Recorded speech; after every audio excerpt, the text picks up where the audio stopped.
ఇవాల్టి నుంచి రెండో దశ స్పెషల్ ఇంటెన్సివ్ రివిజన్ జరగబోతుంది. రెండో దశలో 9 రాష్ట్రాలు 3 యూటీల్లో ఎస్ఐఆర్ నిర్వహించబోతుంది ఈసీ.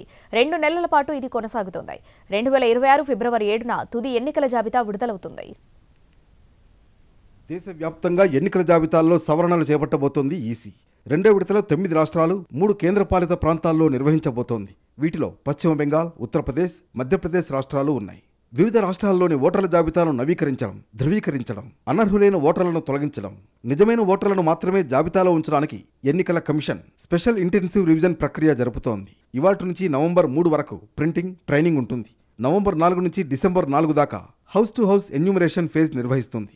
హియరింగ్, వెరిఫికేషన్ ప్రక్రియ డిసెంబర్ 9 నుంచి 2026 జనవరి 31 వరకు జరుగుతుంది. ఫిబ్రవరి 7న తుది ఎన్నికల జాబితా విడుదలవుతుంది. రెండో విడత ఎస్ఐఆర్ జరగనున్న రాష్ట్రాల్లో ఉత్తరప్రదేశ్, పశ్చిమ బెంగాల్, తమిళనాడు, గోవా, ఛత్తీస్గఢ్, మధ్యప్రదేశ్, గుజరాత్, కేరళ, రాజస్థాన్ ఉన్నాయి. కేంద్రపాలిత ప్రాంతాల్లో అండమాన్ నికోబార్ ఐలాండ్స్, లక్షద్వీప్, పుదుచ్చేరి ఉన్నాయి. ఎన్నికల జాబితా క్వాలిటీపై ప్రతి ఎన్నికలకు ముందు రాజకీయ పార్టీలు అనుమానాలు లేవనెత్తుతున్నందున ఎస్ఐఆర్ ప్రక్రియ చేపట్టడం అవసరమైందని సిఈసి జ్ఞానేష్ కుమార్ చెప్పారు. 1951 నుంచి 2004 వరకు 8 సార్లు ఎస్ఐఆర్ నిర్వహించామని, చివరిసారిగా 21 ఏళ్ల క్రితం 2002-2004 మధ్య చేపట్టామన్నారు.